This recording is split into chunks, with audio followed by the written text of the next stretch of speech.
And now, welcome to 7 Questions with Emmy. Brought to you by Timberline Home, whose showroom in Idaho Falls is waiting for you to explore. Hey guys, welcome back to 7 Questions with Emmy. Today I'm thrilled to be talking with Walker Hayes for the 3rd time. Let's go. He's a cool guy and an amazing country singer. I'm so excited to be talking with you again. I'm thrilled to have you here. Thanks for coming out. And we're outside Walker's tour bus here in Salt Lake City. How do you like the green? You're performing, it's good. You're performing in like an hour, right? Yeah. I think so. You know what? I don't even know what time my show starts. Well, as long as you're here. Right. Yeah. I'm here. They can't start without me. Yeah. Okay, you ready to get started with Let's the go. questions? Okay. Last year you did daily trick shots every day. Do you have a favorite one that you did, and do you miss doing them? Oh my goodness. So yeah, I did do trick shots for 366 days because it was a leap year. And yeah, we had a great time. My favorite one, it was actually one that Loxley did by herself because it was around in the 200s. We were getting so tired. We were almost giving up. And she did one by herself. She put the family on her shoulders and set up a trick shot and knocked it out. And it kind of made me teary-eyed. It was like, this is what it's all about. Yeah. And I think you asked, do I miss doing them? No. Yeah, it does take a lot of effort. You have to So much. Yeah. Every day, the hardest part was, what are we going to do? Just deciding what we were going to do. So, but I'm so glad those are over with. I'm really glad my family and I didn't give up. Yeah. And then we tackled it, and we have some of the greatest memories from that. Well, we really enjoyed Do you like watching them? Yeah. Good. We won't make you do more. Yeah, well, we thought maybe once a month. Yeah. You just came out with a new song called Ball Player. Can you tell me what inspired you to write it? Yeah, so I wrote Ball Player with one of my buddies, Ben Hayslip, and there were other writers too, Ross Copperman and Red Akins, but man, Ben came in that day and you could tell he was a little bit frustrated, and his son was going through some tough stuff. His son's a ball player, plays college baseball, he's an outstanding athlete, and he was just having a tough part of the season. And so I said, man, let's just write something to our boys. Let's write something to our boys and girls, just our little kids. Let's just tell them sorry. You know, sometimes we can get out of hand as dads who are heavily invested in what they do. And let's just tell them how much we love them, and let's remind them that they're not just ball players. You know, that God has a bigger plan for them, and that's not all they are. And so that's what we wrote.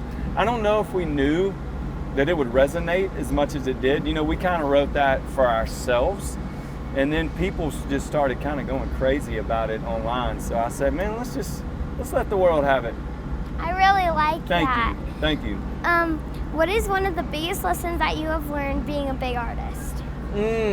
One of the biggest lessons I've learned is that I think I set out to find success and fame for maybe the wrong reasons. I think maybe I thought that when I was famous, I would maybe look in the mirror and finally be satisfied with who I saw. Does that make any sense to you?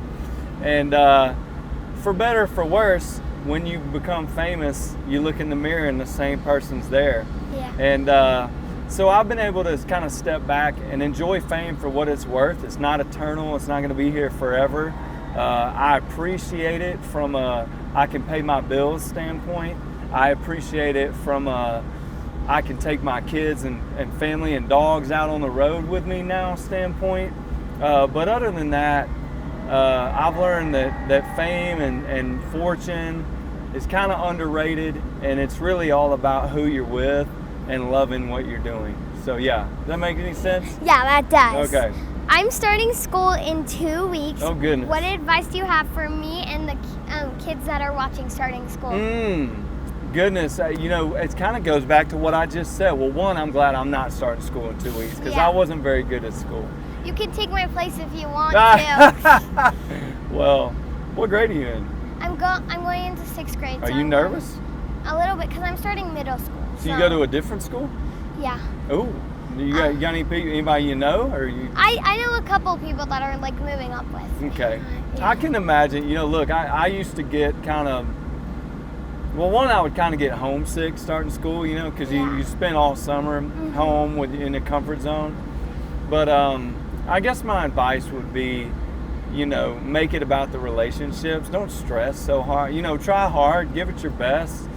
But your identity isn't your grades. It's not, sports or whatever. Be kind to each other, and just see it as a way that God connects you with just new people. Make new friends and learn about them, and let them learn about you, and then all of you leave, at the end of this year, better people for it.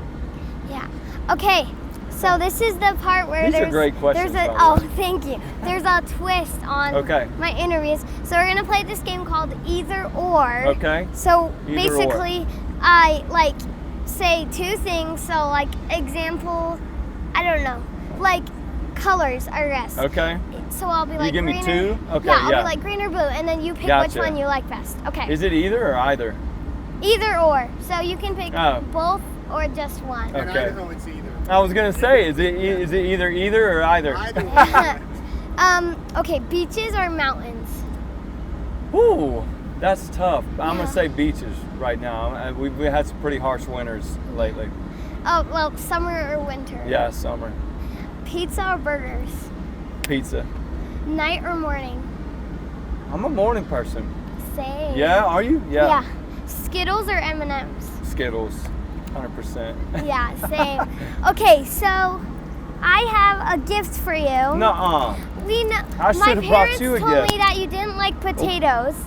Oh yeah, I'm not a potato guy. Maybe you would like this. So, straight from Idaho. Okay. You get a potato soap. It's soap? Yeah. That looks oddly so much like a potato. So, yeah, This is amazing. I can't wait to bathe with this potato. Yeah, and then we have an Idaho huckleberry lip balm. Okay. So, Idaho That's signature amazing. things. All right, I want to smell it. Have you smelled it? No, I haven't. I like to We just make picked sure it up my for lip. you, special we've for been you. out west and stuff. Oh, I like it. That is really good. If Lainey's gonna like that. if you don't like it, you can give it to your daughters or Oh, your they'll wife. love it. Yeah. This though, I'm not sharing with anybody. I Yeah. love this potato soap. Yeah. Hey, thank you And so you can much. have the bag Okay, too. nice. Comes in a nice little bag. Thank you so much for talking with me. Thank you for my Idaho stuff. Well, we'll see you the same time next year I for know. our fourth we interview, just need right? to make it a date. Let's go. Yeah, All every right. single year around September. Sounds good. Yeah. You're on the calendar. Thank you so much. Thanks, Bye.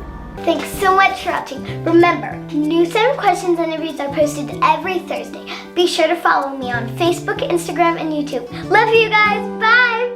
7 Questions with Emmy, brought to you by Timberline Home, whose showroom in Idaho Falls is waiting for you to explore.